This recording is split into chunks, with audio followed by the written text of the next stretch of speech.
ദീപൻ ശിവരാമൻ സംവിധാനം ചെയ്ത peer ഗിന്റ് ഇബ്സന്റെ play ആണ്. അത് അലക്സാണ്ടർസ്കി, അതായത് റഷ്യയിലെ സെന്റ് പീറ്റേഴ്സ്ബർഗിലെ തിയേറ്ററിൽ സ്റ്റാൻഡിംഗ് ഓവേഷനിൽ അതിഗംഭീരമായിട്ട് പെർഫോം ചെയ്ത് വന്നിരിക്കുകയാണ് ആ ടീമൊക്കെ. അതിലെ പ്രധാന കഥാപാത്രത്തിൽ അവതരിപ്പിച്ചിട്ടുള്ള ജോസ്പി റാഫേൽ നമ്മുടെ കൂടെ ഉണ്ട്. ജോസ്പി, വെൽക്കം.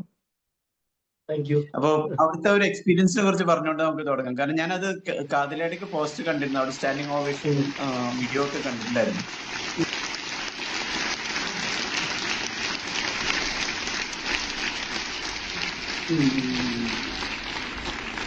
അവിടുത്തെ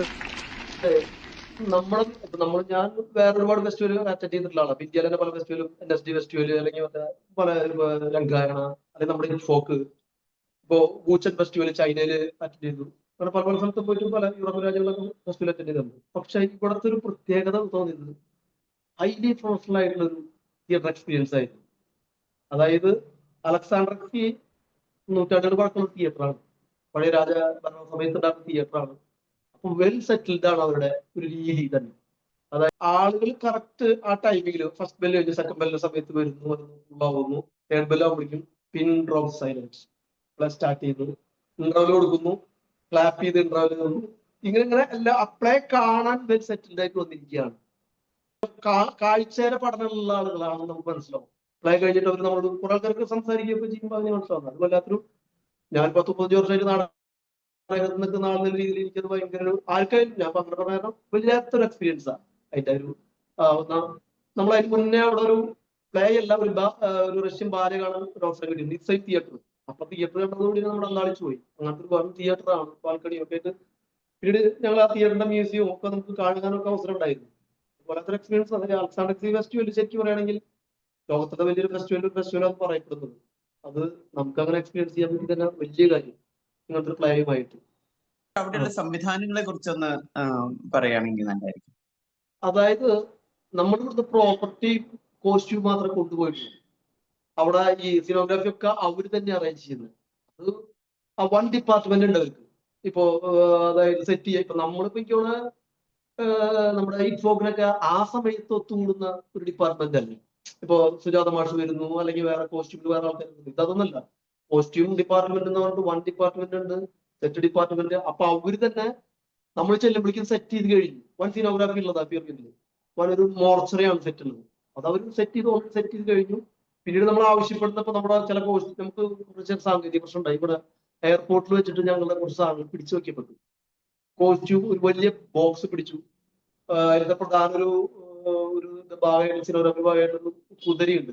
അപ്പൊ ഞാൻ എന്റെ ക്യാരക്ടർ വരുന്നത് കുതിരപ്പുറത്താണ്. ആ കുതിര പിടിച്ചു. പിന്നെ ഒരു കുട്ടി വരുന്നുണ്ട്, വലിയ ബിഗ് തലയ ഫൈബറിൽ, അത് പിടിക്കപ്പെട്ടു. പിന്നെ കോസ്റ്റ്യൂം. പിന്നീട് പളിയുടെ ദിവസമായപ്പോ ഈ കുതിരയും ഈ കുട്ടിയുടെ തലയും വന്നു. പക്ഷെ രണ്ട് കോസ്റ്റ്യൂം വന്നില്ല. അതായത് ഈ കുട്ടിയുടെ ഒരു കോസ്റ്റ്യൂം പ്രത്യേകത കോസ്റ്റ്യൂമാണ്, പിന്നെ ഗ്രീൻ എന്ന് പറയുന്ന ഒരു ക്യാരക്ടർ ചെയ്യുന്ന അവരുടെയും കോസ്റ്റ്യൂം പ്രത്യേകത. അത് രണ്ടും എത്തിയില്ല. പക്ഷെ അതിന് ഓൾട്ടർനേറ്റീവ് ആയിട്ട് വന്നപ്പോ തന്നെ അവിടെ തന്നെ വേറെ രീതിയിലുള്ള സെയിം പോലും അങ്ങനെ അത്ര ഭയങ്കര ഫാസ്റ്റ് ആയിട്ട് ചെയ്യാന്നുള്ള സീറ്റപ്പിലും അവർ നിൽക്കുന്നുണ്ട്. അങ്ങനെ ഒരു ഡിപ്പാർട്ട്മെന്റ് ഹൈലി പ്രൊഫഷണൽ നിൽക്കുന്നുണ്ട്. എന്ത് സാധനം ആവശ്യപ്പെട്ടാലും കിട്ടും, അത് കൃത്യമായിരിക്കും എന്ന് പറയുന്നത്. അതുകൊണ്ട് തന്നെ പ്ലേ നമുക്ക് ഭയങ്കര ടെൻഷൻ ആയിരുന്നു ശരിക്കും. ഇപ്പോ ചൈനയിൽ പോയ അനുഭവമല്ല ആ രീതിയിൽ. ഇപ്പോ യാത്രയിൽ ചൈനയിലേക്ക് പോകുമ്പോൾ നമ്മുടെ ബോക്സുകളൊക്കെ കൂളായിട്ട് കടന്നുപോയി. ഇവിടെ ഡൽഹി എയർപോർട്ടിൽ വെച്ച് ഞങ്ങള് കുട്ടിക്ക് ആകെ ടെൻഷനായി ഞങ്ങളെല്ലാവരും. അപ്പൊ പിന്നെ പ്ലേ കഴിഞ്ഞോടുകൂടിയ നമ്മുടെ ഒരു അതുവരെ ഞങ്ങൾ ടെൻഷൻ ആണ്, ഇത് എങ്ങനെ കളിക്കും. പിന്നെ അതിന്റെ ടെൻഷൻ എല്ലാ ആക്ടേഴ്സിലും ബാധിക്കും, എല്ലാവർക്കും ബാധിക്കല്ലേ. 10-20 ആളുകൾക്ക് ബാധിച്ചു. പക്ഷെ പ്ലേ കഴിഞ്ഞോടുകൂടി ആളുകളുടെ ഇത് നമ്മുടെ അങ്ങനെയാണ് അതിന് മറികടന്നിട്ടുള്ളത്. എല്ലാത്തിനും സന്തോഷം ഉണ്ടാക്കുന്ന രീതി. അങ്ങനെ നോക്കുമ്പോ ആ പ്രൊഫഷണലിസത്തെ നമുക്ക് നമ്മുടെ അവിടെയൊക്കെ എന്നും വരുന്നുണ്ടെന്ന് എനിക്കറിയാം. പറയുമ്പോ അങ്ങനെ പറയാൻ പറ്റുള്ളൂ. നമ്മുടെ ഗവൺമെന്റിന്റെ ഭാഗത്തുനിന്നും ഗവൺമെന്റ് ആവുന്നത് ചെയ്യുന്നത്, ഗവൺമെന്റിന്റെ ഭാഗത്തുനിന്നും അങ്ങനത്തെ ഒരു സമീപനം പോലും ഉണ്ടാവാത്തടത്തോളം കാലം എളുപ്പമല്ല. പ്രൈവറ്റ് ആൾക്ക് ചെയ്യാൻ പറ്റുന്ന ഒരു കാര്യമില്ല. അതാണ് എനിക്ക് തോന്നുന്നത്. പെർഫോമർ എന്നുള്ള നിലയ്ക്ക് ഇപ്പൊ ഈ കുറെ വ്യത്യാസങ്ങൾ കണ്ടു. നമ്മള് ഇവിടെ പുരോഗമിച്ച് വരികയാണ്. ഓരോ സമയത്ത് നമ്മളത് ഇമ്പ്രൂവ് ചെയ്ത് വരും. കാരണം ഈ ഫോക്ക് തന്നെ നല്ലൊരു എക്സ്പീരിയൻസ് നമുക്ക് തരുന്നത് തന്നെ ഒരു വലിയ കാര്യമാണ്. അതെ. അപ്പൊ എന്തൊക്കെ ഇമ്മീഡിയറ്റ്ലി തോന്നുകയാണെങ്കിൽ എന്തൊക്കെ മാറ്റും? ഇപ്പോ ഒരുപാട് ആളുകൾ ഇതിനുള്ള കോൺട്രിബ്യൂഷൻ കൊടുക്കുന്നുണ്ടോ, അങ്ങനെയായിരിക്കും മാറ്റങ്ങൾ വന്നുകൊണ്ടിരിക്കണേ. ഇമ്മീഡിയറ്റ്ലി തോന്നുന്ന ചില കാര്യങ്ങൾ, ഇപ്പൊ കാണികളുടെ കാര്യം പറഞ്ഞു, കാണികൾ കുറെ കൂടി ഡിസിപ്ലിൻഡ് ആവണം എന്നുള്ള കാര്യങ്ങൾ പറഞ്ഞു.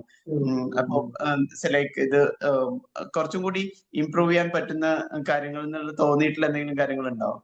അങ്ങനെ തോന്നാന്ന് വെച്ച് കഴിഞ്ഞാൽ ഒന്നാമത്തെ നമ്മളിത് തിയേറ്റർ എന്ന് പറഞ്ഞിട്ട് നമ്മളിപ്പോ കേരളത്തിൽ ഇപ്പൊ എൻ്റെ ഒരു എക്സ്പീരിയൻസ് അതാണ്. ഞാൻ പറയുകയാണെങ്കിൽ ഇതിനൊരു പ്രധാന പരിപാടി കാണുന്ന ആളുകളല്ല കൂടുതലും. അതായത് ഇതൊരു വേറൊരു നാടകം പറയുമ്പോൾ നാടകക്കാരൻ നാടകം എന്ന് പറയുന്ന ഒരു അവസ്ഥയുണ്ട്. കുറച്ച് ആളുകളുടെ ഇടയിൽ മാത്രമേ ഉള്ളൂ. ഇപ്പോ എൻ്റെ ഒരു കാര്യം പറയുകയാണെങ്കിൽ എൻ്റെ വീട്, ഞാൻ തൃശ്ശൂർ ജനിച്ച ആളാണ്. എൻ്റെ വീട് തൃശ്ശൂർ നഗരത്തിന്റെ തൊട്ടടുത്ത ഉല്ലൂരാണ്. ഇപ്പൊ ഞാൻ തിരുവനന്തപുരത്താണ് താമസിക്കുന്നത്. എനിക്ക് എൻ്റെ ഒരു 35 വർഷത്തിനുള്ളിൽ ജോസ് ടെർമലിന്റെ നാടക സംഘം മുതൽ പല പല സംഘങ്ങളിലായിട്ട് കേരളത്തിലും ഇന്ത്യയിലും അറിയപ്പെടുന്ന നാടകങ്ങളിൽ അഭിനയിച്ചിട്ടുള്ള ആളാണ്. അപ്പൊ ഈ അഭിനയിച്ച നാടകങ്ങളൊക്കെ അത്യാവശ്യം ഇന്ത്യക്ക് പുറത്തും യൂറോപ്പൊക്കെ പോയിട്ട് പല നാടകങ്ങൾ അഭിനയിച്ച ആളാണ്. എന്റെ ചേട്ടൻ ഒരു നാടകം പോലും കണ്ടിട്ടില്ല. തൊട്ടടുത്തുള്ള ആള്. അദ്ദേഹം നാടകം കളിച്ചിട്ടുള്ള ആളെ ചെറിയ കുട്ടിയായിരിക്കുമ്പോൾ അദ്ദേഹം കണ്ടില്ല. ചെറിയ കുട്ടിയായിരിക്കുമ്പോൾ അന്നൊക്കെ എല്ലാവരും ആ പ്രായത്തിലുള്ള ആൾക്കാരൊക്കെ പള്ളിയിലോ അങ്ങനെയൊക്കെ നാടകം, ഞാൻ അഭിനയിക്കുന്നതിന് മുമ്പായാലും നാടകങ്ങൾ അഭിനയിച്ചിട്ടുണ്ട്. ചേട്ടൻ എന്ന് പറഞ്ഞു കഴിഞ്ഞാൽ ഇപ്പോഴും ഒരു നാടകം പോലും കണ്ടിട്ടില്ല. തൊട്ടടുത്ത് 4 കിലോമീറ്റർ കൊണ്ട് വന്ന ഞാൻ ഏതെങ്കിലും മുമ്പ് ഒരു സിനിമ അഭിനയിച്ച സമയത്ത് അവർ വിളിച്ചു പറഞ്ഞു, ചേട്ടനും ചേച്ചിമാരെ വിളിച്ചു പറഞ്ഞു, നിന്റെ സിനിമ കണ്ടിട്ട് തോന്നുന്നു. ഞാൻ സിനിമയുടെ കാര്യത്തിലൂടെ ആരോടും പറഞ്ഞിട്ടില്ല. പക്ഷെ നാടകം നമ്മൾ കളിക്കുന്ന നാടകം ഇന്റർനാഷണലി പോകുന്ന നാടകങ്ങളാണ്. അതാണ് ഇത്. പണ്ട് വീട്ടിലത്തെ അവസ്ഥ പറയുമ്പോൾ ഏകദേശം കാരണം മനസ്സിലാവുന്നു. ഇത് പോലെ തന്നെ ഒരു വട്ടം എനിക്കൊരു ചെറിയ അനുഭവം ഉണ്ടായിട്ടില്ല. നമ്മുടെ നാടകത്തിന് മാറ്റില്ലാത്തതിന്റെ കാര്യം ഞാൻ പറഞ്ഞു. ഛായാമുഖി എന്ന് പറയുന്ന പ്രശാന്ത് നാരായണ തൃശ്ശൂർ കളിക്കുന്ന സമയത്ത് മോഹൻലാൽ മുകേഷും കളിക്കുന്നു, മറ്റൊരു കളിക്കുമ്പോഴല്ല. ഞാൻ തൃശ്ശൂര് പ്രശാന്ത് പറഞ്ഞിട്ട് ഞാൻ തൃശ്ശൂർ നാടകം കാണാൻ വരാം. ഞാൻ മുന്നത്തെ പ്രൊഡക്ഷൻ കണ്ടിട്ടുണ്ട്, അക്കാദമി പ്രൊഡക്ഷൻ, ശ്രീധരമണ്ണും മറ്റേ പി ജോണേഷനൊക്കെ അഭിനയിക്കുന്ന പ്രൊഡക്ഷൻ കണ്ടിട്ടില്ല. അപ്പൊ ഇത് കാണാൻ വരുമ്പോ ഞാൻ തൃശ്ശൂർ റെയിൽവേ സ്റ്റേഷനിൽ വന്നിറങ്ങിയ വഴിക്ക് എന്റെ ചേട്ടനാണ് വിളിക്കുന്നത്. എനിക്കൊരു നീ നാടകം കാണാൻ നിന്റെ ഗഡിയാണോ മറ്റേ അതിന്റെ ഡയറക്ടർ? ഞാൻ അദ്ദേഹത്തിന്റെ ടിക്കറ്റ് വേണം എനിക്ക് തന്നു. ഞാൻ പറഞ്ഞു ഇത്ര വർഷമായിട്ട് നാടകം കളിക്കുന്ന എന്റെ നാടകം കാണാനില്ല. അതൊന്നല്ല മുകേഷ് മോഹൻലാൽ കാണാൻ. അങ്ങനെ ഒരു അവസ്ഥയിലാണ് നമ്മൾ പോകുന്നത്. ഇപ്പോഴും നമ്മൾ പത്രക്കാരടക്കം ഒരു നാടകത്തിന്റെ കാര്യം പറയുമ്പോ ഈ പ്ലാനെ കൂടെ പറയുന്നത് എന്താ എനിക്കിതുവരെ മനസ്സിലായിട്ടില്ല. മലയാളം നാടകവേദിയിൽ ഇവർ വരുന്നോടി വലിയ മാറ്റം ഉണ്ടാവും എന്നൊക്കെ പറഞ്ഞ് ഭയങ്കര കഥകളായിരുന്നു. സിനിമാക്കാർ വരുന്ന നമ്മൾ ഇതിലൊന്നുമില്ല. പക്ഷെ അതുകൊണ്ടൊന്നല്ല ഇതിന്റെ പ്രശ്നം. തിയേറ്ററിന് നമ്മുടെ ഗവൺമെന്റിന്റെ ഭാഗത്തു നിന്ന് വളരെ ശക്തമായിട്ടുള്ള ഒരു ഇതുണ്ടാവുന്നു. ഇപ്പൊ ഞങ്ങളിപ്പോ ഈ യാത്ര പോകുന്നത് തൃശ്ശൂർ സംഗീത നാടക അക്കാദമിയുടെ അവിടെ നിന്നാണ് ഞങ്ങൾ റിഹേഴ്സൽ ചെയ്യുകയും മറ്റു കാര്യങ്ങൾ നടത്തിയിട്ടുള്ളത്. തൃശ്ശൂർ സംഗീത നാടക അക്കാദമിയിൽ നിന്ന് യാതൊരു തരത്തിലും സപ്പോർട്ട് പോലും കിട്ടിയിട്ടില്ല. അങ്ങനെയും പറയാമല്ലോ. നമ്മൾ വാടകയ്ക്ക് എടുത്ത് ചെയ്യുന്നു. നമ്മളിങ്ങനെ ഇന്ത്യയിലേക്ക് പോ ലോകത്തിൽ വലിയ ഫെസ്റ്റിവൽ പോകുമ്പോൾ അക്കാദമി നമ്മളൊന്ന് അച്ചീവ് ചെയ്യാൻ പോലും തയ്യാറായിട്ടില്ല. ചിലപ്പോൾ അവർ കേൾക്കുന്ന സമയത്ത് ഇപ്പൊ അതിന്റെ അധികാരികൾക്ക് ചിലപ്പോൾ സന്തോഷം ഉണ്ടാക്കുന്ന കാര്യമാവില്ല. പക്ഷെ പറയാതിരിക്കാൻ പറ്റില്ല. അവസാനത്ത് ലാപ്പില് അവസാന സമയങ്ങളിൽ നമുക്ക് അവിടുത്തെ താമസം പോലും നിഷേധിച്ചു. അങ്ങനെ വരുന്നുണ്ട് പല കാര്യങ്ങളും. അതിപ്പോ പറയേണ്ടത് ഞാനിപ്പോൾ. അപ്പൊ അത്തരം കാര്യങ്ങൾ അപ്പൊ നമ്മൾ അവിടെ മുമ്പ് റിഹേഴ്സൽ തൊട്ട് തലേ ദിവസം റിഹേഴ്സൽ ചെയ്തപ്പോ, ഒരാഴ്ച മുമ്പ് റിഹേഴ്സൽ ചെയ്തപ്പോ അവിടുത്തെ നാട്ടികരൊക്കെ മടിച്ചു വാരി ചെയ്യാം വിട്ടുപോയി. പിന്നെ ഭക്ഷണം കഴിച്ചപ്പോ കുറച്ച് പ്ലാസ്റ്റിക് ബോട്ടിലുകൾ അവിടെ വെച്ചിട്ടുണ്ട്. എന്നോട് വിളിച്ച അവിടുത്തെ ഒരു എന്താ പറയുക അവിടുത്തെ ഒരു കക്ഷി പറഞ്ഞപ്പോ ഞാൻ പറഞ്ഞു അത് കൂട്ടി വെച്ചോളൂ, ഞങ്ങൾ കൊണ്ടുപോയിക്കോളാം.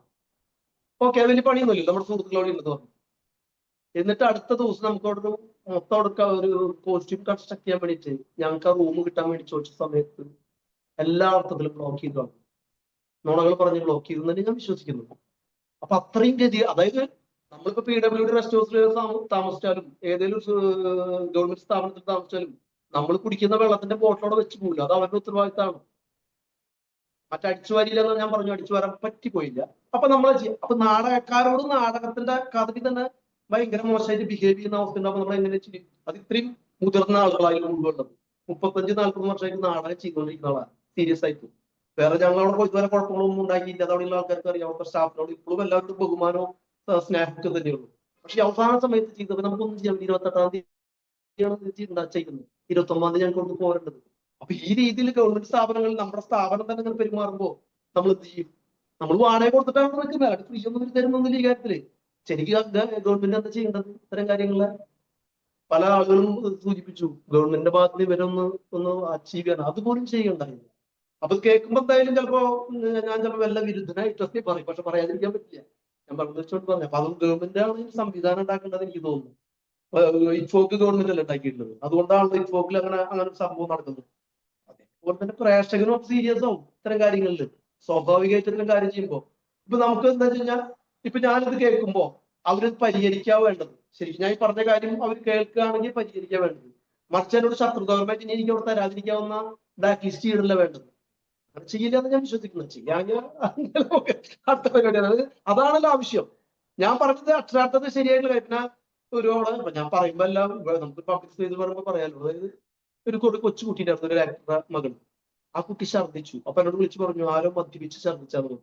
അപ്പൊ ഞാൻ അവിടെ പോകുന്നില്ല. ഞാൻ ചോദിച്ചപ്പോ ആ കുട്ടി ഛർദ്ദിച്ചതാ. ആ സ്ത്രീയെ കൊണ്ട് തന്നെ പോയി പറയിപ്പിച്ചു ഇതാണെന്ന്. അപ്പൊ ഇവര് ഇത്തരം കാര്യങ്ങൾ കൊണ്ട് നമ്മൾ ബ്ലോക്ക് ചെയ്യാനല്ല നോക്കേണ്ടത്. മേലിൽ ഉണ്ടാവരുതെന്ന് പറഞ്ഞിട്ട് അങ്ങനെയൊക്കെയല്ല പറയാ. അത്രയും സ്വാതന്ത്ര്യം ഉണ്ട് നമ്മുടെ അടുത്ത്. അപ്പൊ ഞാനിത് അക്കാദമികൾ പറയാൻ കാരണം അക്കാദമിയോട് നമുക്ക് ശത്രുതയോ അതൊക്കെ ഇവരൊക്കെ മാറിക്കും. ഈ അക്കാദമിയിലെ അധികാരികളൊക്കെ കൂടെ മാറാം. 35 വർഷമായിട്ട് ഞാൻ എത്ര അധികാരികളുണ്ട്, എത്ര സ്റ്റാഫുകളുണ്ട്, ഇവരുടെ എല്ലാം സ്വന്തം അല്ലത്. ഇത് നമ്മുടെയാണ്. നാടകക്കാരുടെ കലാകാരന്റെ സ്വന്തമാണ്. അതും കൂടി അവർ മനസ്സിലാക്കേണ്ടതാണ്. ഞാൻ പറഞ്ഞത് മുമ്പും കാര്യം പറഞ്ഞു. ഇതൊന്നും ശത്രുത സ്നേഹപുരസരം ഒരു ആർട്ട് ചെയ്യുന്ന ഒരാളെന്നുള്ള ഇതിൽ പറയുമ്പോ അത് പറയാതിരിക്കാൻ പറ്റുമെന്ന് പറഞ്ഞു. അതുകൊണ്ട് അതാണ് എനിക്ക് തോന്നുന്ന ഒരു കാര്യം. അവിടെയുള്ള സംവിധാനങ്ങൾ ഇപ്പൊ നാടകം തുടങ്ങുന്നതിന് മുമ്പ് നിങ്ങൾക്ക് തന്നിട്ടുള്ള കുറെ സൗകര്യങ്ങളുണ്ട്. നാടകത്തിന് ശേഷം അതിന്റെ അധികാരികൾ വന്നിട്ട് അപ്രീഷിയേറ്റ് ഓഡിയൻസിന് ആളുകൾക്ക് വരാനുള്ള സൗകര്യം ഉണ്ടായിരിക്കും, നേരിട്ട് മീറ്റ് ചെയ്യാനുള്ള. പക്ഷെ അതിന്റെ അധികാരികൾ വന്നിട്ട് അവരുടെയൊക്കെ ഫീഡ്ബാക്ക് എന്തായിരുന്നു നിങ്ങൾ ചെന്ന് കഴിഞ്ഞപ്പോ? അതായത് ഓഡിയൻസ് ഒരിടത്തും കുറവാണ്. എന്നാൽ നമ്മുടെ ബാക്ക് സ്റ്റേജിലേക്ക് വരാൻ പറ്റില്ല. പക്ഷെ അത് കുറച്ച് ഓഡിയൻസ് ഫ്രണ്ട് സ്റ്റേജിൽ വന്നിട്ട് ഞങ്ങളെ കാണുന്നു, സെൽഫി എടുക്കുന്ന പോലെ ഭയങ്കര നാളെ കാണാൻ വരുന്ന പറയുന്ന ഒരുപാട്. ഇതൊക്കെ ഒരു മലയാളിയോ ഒരു ഇന്ത്യക്കാരനോ ആരും ഉണ്ടായിരുന്നിട്ടില്ല. ഒക്കെ വിദേശികൾ തന്നെയായിരുന്നു. അതും റഷ്യക്കാരാണ് ഏറ്റവും കൂടുതൽ ഉണ്ടായിരുന്നത്. മറ്റു ഭാഷക്കാർ കുറവാന്ന് തന്നെ. ഇംഗ്ലീഷ് അറിയുന്ന ആൾക്കാർ കുറവാണ്. അവർ റഷ്യൻ ഭാഷയിലെ അവർ സബ് ടൈറ്റിൽ മാത്രം വെച്ചിട്ടാണ് അത് കണ്ടിട്ടുള്ളത്. അത് നല്ല അത് നമ്മുടെ അവിടുത്തെ ഒരു ഓഡിയൻസിന്റെ ഇടിച്ചു കയറി വരില്ല. അവിടെ അങ്ങനത്തെ രീതി ഇല്ലാത്തതുകൊണ്ട് ആർട്ടിസ്റ്റുകളെ അങ്ങനെ ഇന്റർഫിയർ ചെയ്യാൻ പറ്റുക എന്നുള്ള രീതി കൊണ്ട് തന്നെ അങ്ങനെ വരുന്നില്ല. പക്ഷെ കുറച്ച് ആളുകൾ ഉണ്ടായിരുന്നു. ഒരു 10-20 ആളുകൾ ഞാൻ പോവാതെ നിന്നു. അവരെങ്ങനെയോ സൂത്രം പറഞ്ഞത് എന്താണെന്നറിയില്ല. അപ്പൊ നമ്മൾ ഗ്രീൻ റൂമിൽ വിളിപ്പിച്ചു ആർട്ടിസ്റ്റുകളെ കാണണം എന്ന് പറഞ്ഞു. അപ്പൊ നമ്മൾ വീണ്ടും ഓടി വരണ്ടു. അധികം അവിടെ ഫെസ്റ്റിവൽ ഡയറക്ടറും അവർ സംഘം പിറ്റേ ദിവസം നമുക്ക് വേണ്ടിയിട്ട് നമ്മളെ ഇത് ചെയ്യാൻ വേണ്ടിയിട്ട് വിളിപ്പിച്ച് അവരുടെ വേറെ ഈ തിയേറ്ററിന്റെ തന്നെ വേറെ ഒരു ഏരിയ ഉണ്ട്. ഇത്തരം കാര്യങ്ങൾ ഞങ്ങളെ കൊണ്ട് നിർത്തി ഞങ്ങൾ സംസാരിക്കുകയും ഞങ്ങൾ ഭയങ്കരമായിട്ട് അപ്രിഷിയേറ്റ് ചെയ്യുകയും പിന്നെ അവർക്ക് പാർട്ടിയൊക്കെ പങ്കെടുപ്പിക്കുകയും ചെയ്യും. അത് ഭയങ്കര അവർ പറഞ്ഞു നമ്മുടെ ഭയങ്കര സന്തോഷമാണ് ഞങ്ങൾക്ക് ഉണ്ടായിട്ടുള്ളത്. ഈ പ്ലേ എന്ന് പറയുന്നത് ഞങ്ങളെ ഫെസ്റ്റിവലിന്റെ ഉദ്ഘാടന പ്ലേ ആയിരുന്നു. ഒരു പറഞ്ഞത് അത് ഭയങ്കര പുറത്തിലാണ്. ഇന്ത്യയിൽ പ്ലേ വന്നിട്ട് ഉദ്ഘാടനമാണ്. എന്നിട്ട് പിന്നെ അടുത്ത ഷോയ്ക്ക് പിന്നെ ആള് ഈ 2 ഷോയും സോൾഡ് ഔട്ട് ആയിരുന്നു. ടിക്കറ്റ് സോൾഡ് ഔട്ട് ആയിരുന്നു. എന്നോട് എനിക്ക് അറിയുന്ന ഒരു ട്രിവാൻഡ്രം ബേസ് ചെയ്തിട്ട് ഡോക്ടറായിട്ട് വർക്ക് ചെയ്യുന്ന ഒരാൾ ടിക്കറ്റ് ചോദിച്ചിരുന്നു. അപ്പൊ എന്നെ കൊണ്ട് നടക്കൂല, അയാൾ നോക്കി കിട്ടിയില്ല. അപ്പൊ ആൾക്ക് വരാനും പറ്റിയില്ല. അത്ര ദൂരമൊക്കെ ആയിരുന്നു. അപ്പൊ ആ രീതിയിൽ അവരതിനെ ഭയങ്കര പ്രോത്സാഹനജനകമായിട്ടാണ് നമുക്ക് ഉണ്ടായിട്ടുള്ളത്. അതായത് പ്രോത്സാഹനം എന്നല്ല പറയാം, അത് നമുക്ക് കൊതി തോന്നും. അതൊരു ഗവൺമെന്റ് സംവിധാനം തന്നോടത്താണ് സംഭവിക്കുന്നതെന്നും കൂടി ഉണ്ടെന്ന് ആലോചിച്ചോളാം. അപ്പൊ അത് നമ്മുടെ വരുമായിരിക്കും. നമുക്ക് പറ്റില്ല അടുത്ത ജനറേഷന് കിട്ടണം. അത്തരം കാര്യങ്ങളൊക്കെ പരിഹരിച്ചു വരുന്ന ഉണ്ടാവും. മനുഷ്യ ജീവാവിനെ തന്നെയല്ലേ മാറി മാറി വരുന്നത്. ഈ ഒരു പ്ലേയില് നമ്മുടെ ടീം ആരൊക്കെയായിരുന്നു? ഞാൻ കാത്തില, നിധി അവരെയൊക്കെ കണ്ടിരുന്നു. ഞങ്ങൾ ഇത് ഓക്സിജൻ തിയേറ്റർ കമ്പനി എന്ന് പറയുന്ന തൃശ്ശൂർ ബേസ് ചെയ്തിട്ടുള്ള ഒരു ഗ്രൂപ്പാണ് ഈ നാടകം പ്രൊഡ്യൂസ് ചെയ്തിട്ടുള്ളത്. 2008 ഈ നാടക സംഘം രൂപപ്പെടുന്നത്. അതായത് അതിലുണ്ടായിരുന്ന ആദ്യമേ ഉണ്ടായിരുന്ന ആളുകളിൽ ഇപ്പോ CR രാജൻ, ജോസ് കോശി, കെ ഗോപാലൻ, ജെയിംസ് ഏരിയ, ദീപൻ ശിവരാമൻ, ആൻഡോ കെജർ, പിന്നെ ഞാൻ ജോസ് പി റാഫേൽ. ഈ 7 ആളുകളും അതിന്റെ സ്ഥാപകരിൽ ഇപ്പോഴും നിലനിൽക്കുന്ന ആളുകളാണ്. പിന്നെ കുറെ ആൾക്കാർക്ക് മാറിപ്പോയിട്ടുണ്ട്. അനിൽ നെടുമങ്ങാടിൽ ഉണ്ടായിരുന്ന ഒരാളായിരുന്നു അദ്ദേഹം മാറിയിട്ടുണ്ട്, മരിച്ചുപോയല്ലോ. പിന്നെ സുനിൽ സുഗത നമ്മുടെ സ്ഥാപക ട്രഷറൊക്കെ ആയിരുന്ന ആളായിരുന്നു. സുനിൽ സുഗത ആളും സിനിമാ തിരക്കൊക്കെ ബന്ധപ്പെട്ട് ആളും മാറിപ്പോയി. അങ്ങനെ ഒരുപാട് ആർട്ടിസ്റ്റുകളാണ്. പിന്നെ പുതിയ ജൂനിയർ ആയിട്ടുള്ള ഒരുപാട് ആൾക്കാർ, മല്ലു, അങ്ങനെ പിന്നെ സ്ത്രീകളായിട്ട് ബന്ധപ്പെട്ടപ്പോ നിധി ശാസ്ത്രി എന്ന് പറയുന്ന ആള്, ഐശ്വര്യ, അതേപോലെ ആതിര, അങ്ങനെ കുറെ കുട്ടികൾ. പിന്നെ പുതിയ ചെറുപ്പക്കാരിലെല്ലാം കുറെ അഭിനയിക്കാൻ വന്നിട്ടുള്ള വേറെ അഭിനയിക്കാനുള്ള ടെക്നീഷ്യൻ സ്ഫുടം പിടിച്ച ബിരേഷ്, സുജിത്ത് കണ്ണൻ എന്ന് പറഞ്ഞ നമ്മുടെ മാനേജറും, ദേവൻ, സാർത്ഥക് നെഹ്റുള എന്ന് പറയുന്ന ദീപന്റെ സ്റ്റുഡന്റ് ആയിട്ടുള്ള ഒരു പഞ്ചാബി, നമ്മുടെ കൂടെ ഉണ്ട്. പിന്നെ സൗണ്ടില് ഒരു സന്തോഷ്, സാജൻ കെ എന്ന് പറയുന്ന നമ്മുടെ മ്യൂസിക് എക്സിക്യൂട്ട് ചെയ്യാനുള്ള നമ്മുടെ ഉണ്ടായിരുന്നു. അങ്ങനെ പിന്നെ എടുത്തു പറയുകയാണെങ്കിൽ അങ്ങനെ ദേവൻ, ദീപന്റെ ചേട്ടൻ ദേവൻ ഇതിന്റെ സിനിമോഗ്രാഫി കൺസ്ട്രക്ഷൻ പരിപാടിയായിട്ട് ഉള്ള ആളാണ്. അങ്ങനെ ഒരു 20 ആളുടെ സംഘമാണ് ഇതിൽ മൂവ് ചെയ്യുന്നത്. അപ്പൊ ഇത് ഇതിന്റെ പ്രധാനികളായിട്ടുള്ള ഈ ആളുകളുടെ അന്ന് ഇത് ശരിക്കും ഓക്സിജൻ തിയേറ്റർ രണ്ടാമത്തെ പ്രൊഡക്ഷൻ ഫിയർഗിന്റെ 2010 ചെയ്തിട്ടുണ്ടായിരുന്ന പ്രൊഡക്ഷൻ ആയിരുന്നു. പക്ഷെ അതിൽ നിന്ന് എന്തായാലും ഡിഫറെന്റ് ആയിട്ട് ഡിസൈൻ മാറി, അതിന്റെ ക്യാരക്ടേഴ്സ് മാറി. ഇപ്പോ അന്ന് ഫിയർഗിന്റെ ചെയ്തത് അനിലിന് പകരം ഇപ്പൊ ചെയ്യുന്നത് ഗോപാലനാണ്. അന്നൊരു യുവാവായിട്ടുള്ള ഒരു ഫിയർഗിന്റെ ആയിരുന്നു. ഇതൊരു വൃദ്ധനായിട്ടുള്ള ഫിയർഗിന്റെ എന്ന് തോന്നുന്നു. അങ്ങനെ ഭയങ്കര ചേഞ്ചുകൾ സംഭവിച്ചിട്ടുണ്ട്. അന്ന് ഡെഗുളി ചെയ്ത ആളായിരുന്നു ഗോപാലൻ. ആ ഡെഗുളി ഇപ്പൊ ചെയ്യുന്നത് ജെയിംസ് ആണ്. ജെയിംസ് ഗോഡാ ചെയ്യുന്നത്. ഇപ്പൊ ആ ഡെഗുളി ജെയിംസ് ചെയ്യുകയും ഗോഡ് ദീപന ഡയറക്ടറാണ് ഇതിൽ അഭിനയിക്കുന്നത്. അങ്ങനെയൊക്കെ ആയിട്ട് ഒരുപാട് ചേഞ്ചുകൾ ഉണ്ടായിട്ടുണ്ട്. അപ്പൊ ഇതിന്റെ തുടക്കത്തിലുണ്ടായിരുന്ന ഈ സംഘത്തിന്റെ ഒരു ഊർജ്ജം, അതായത് ഇത്ര നാളത്തെ എക്സ്പീരിയൻസ് ആണ്. ഞങ്ങൾ പല പല സംഘങ്ങളിൽ വർക്ക് ചെയ്തിട്ടുണ്ടായിട്ട് രൂപപ്പെട്ടത്. ക്യാരക്ടറിനെ കുറിച്ച് പറഞ്ഞില്ലേ പറയാൻ? ഞാനിതിൽ പ്രധാനമായിട്ട് ചെയ്യുന്ന 2 ക്യാരക്ടറാണ്. ഒന്നൊരു മാഫിയ കിങ് ആയിട്ട് ചെയ്യുന്നുണ്ട്. ഈ ഫിയർഗിന്റെ സമയത്ത് ഒരു മാഫിയ കിങ് വരുന്നു. പിന്നെ ഒരു പ്രീസ്റ്റ് ആണ് ഒരു പ്രധാന ക്യാരക്ടർ. ഇയാളുടെ വിവാഹം നടക്കുന്ന സമയത്തൊക്കെ ഒരു പ്രധാന ക്യാരക്ടർ വരുന്നു. പിന്നെ 2 ചെറിയ ക്യാരക്ടേഴ്സ് വേറെ ചെയ്യുന്നുണ്ട്. ഒരു ഭ്രാന്താശുപത്രി ഭ്രാന്തനായിട്ട് ഒരു ക്യാരക്ടർ ചെയ്യുന്നുണ്ട്. പിന്നെ ഒരു പേഷ്യന്റ് ആയിട്ട് ചെയ്യുന്നുണ്ട്. അപ്പൊ നല്ല അതും അന്നും ചെയ്ത് ഞാൻ ഇത്തരം ക്യാരക്ടറൊക്കെ ചെയ്തിട്ടുള്ളത്. 2010 സെയിം ക്യാരക്ടർ തന്നെയാണ് ചെയ്തിട്ടുള്ളത്. അതിന്റെ കോസ്റ്റ്യൂമും അത്തരം കാര്യങ്ങളൊക്കെ ചേഞ്ച് ആയി ഡിസൈനും മാറി എന്നുള്ളതിന്റെ വ്യത്യാസമാണ്. അതാണ് ചെയ്തിട്ടുള്ള ക്യാരക്ടേഴ്സ്. നിങ്ങളിപ്പോ 2008 തുടങ്ങി, അതിനുശേഷം ദീപിനാണെങ്കിലും ഒരുപാട് ഇന്റർനാഷണൽ അക്ലമേഷൻസ് കിട്ടി, അത്രയും എക്സ്പോഷർ കിട്ടിയിട്ടുണ്ട്. ഇതേ പ്ലേ അന്ന് 2010 ചെയ്യുമ്പോഴും ഇപ്പോഴും ചെയ്യുമ്പോൾ ഒരുപാട് മാറ്റങ്ങൾ വന്നിട്ടുണ്ട് തോന്നുന്നു. ഇപ്പൊ ഇബ്സന്റെ ഒറിജിനൽ പ്ലേയും അതിന്റെ അഡാപ്റ്റേഷൻ ആയിട്ട് ഇപ്പൊ വന്നിട്ടുള്ള തുടങ്ങിയപ്പോ ഉണ്ടായതും ഇപ്പൊ ഉള്ളതിനെ കുറിച്ചൊന്ന് ഒരു പ്ലേയുടെ കണ്ടന്റ് വൈസ് അതിൽ വലിയ മാറ്റമൊന്നും സംഭവിച്ചിട്ടില്ല. അന്ന് ചെയ്തതിലും ഇതേത് മലയാളീകരിച്ചിട്ടുണ്ട്. ഈ പ്ലാനം ഭയങ്കര മലയാളീകരിച്ചിട്ട് വന്നിട്ടുണ്ട്. അപ്പൊ അന്ന് ചെയ്യുമ്പോ കോസ്റ്റ്യൂമിലടക്കം അങ്ങനെ ഒരു മലയാളീകരണം ഉണ്ടായിരുന്നിട്ടില്ല, വേണമെങ്കിൽ പറയാം. അങ്ങനത്തെ ഒരു റിയലിസ്റ്റിക് കോസ്റ്റ്യൂം രീതി ആയിരുന്നില്ല. ഇപ്പൊ നായക കഥാപാത്രമായ ഫിയർഗിന്റെ ആയാലും പന്റെ ഒരു കിങ് വേഷം തന്നെ ഒരു റിയലിസ്റ്റിക് ആയിരുന്നില്ല. ഇത് കുറച്ചും കൂടി ഇന്റിമേറ്റും റിയലിസ്റ്റിക് പ്രൊസീനിയം മോഡിലാണ് ഇപ്പൊ ഈ പ്ലേ. ഇപ്പൊ നടക്കുന്നത് പ്രൊസീനിയം മോഡിലാണ്, ഒരു മോർച്ചറിയിലൊക്കെ വരുന്നു. മറ്റേത് അതായിരുന്നില്ല, ഒരു ട്രസ്റ്റ് ആയിരുന്നു. ആളുകൾ ചുറ്റി 3 സൈഡിൽ ഇരുന്നിട്ട് അതിൻ്റെ ഉള്ളിൽ വരുന്ന രീതിയിൽ ഒരു വേറൊരു സ്ട്രക്ചർ ആയിരുന്നു അതിന്. അപ്പൊ അത് മാറിക്കഴിഞ്ഞിട്ടുണ്ട്. പിന്നെ ഈ ഭയങ്കര കോംപ്ലിക്കേറ്റഡ് ആയിട്ടുള്ള പ്ലേ ആണ് ഇപ്സന്റെ ഈ പ്ലേ.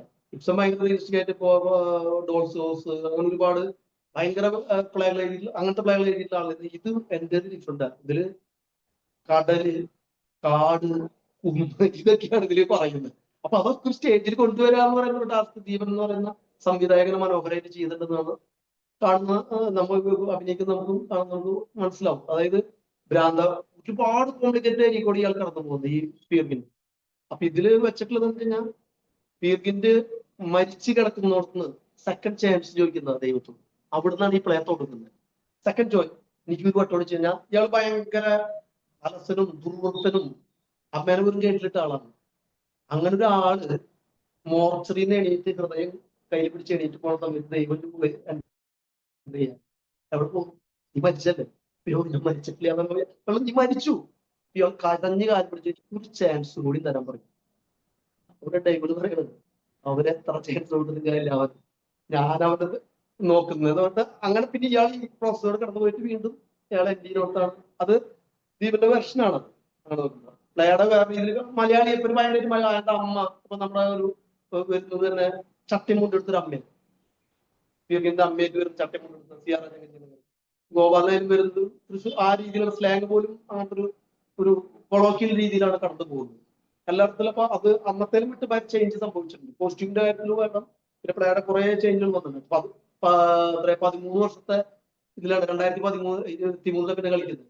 13 വർഷത്തെ വ്യത്യാസം ഉണ്ടല്ലോ. എന്തായാലും ചേഞ്ച് സംഭവിച്ചിട്ടുണ്ട്. ഇതേ കാരണം കൊണ്ട്, അതായത് ഇപ്പൊ ഇത്രയും വർഷത്തെ 35 വർഷങ്ങളായിട്ട് സ്റ്റേജില് ആക്ടറായിട്ട് പെർഫോം ചെയ്യുന്ന ആളാണ്.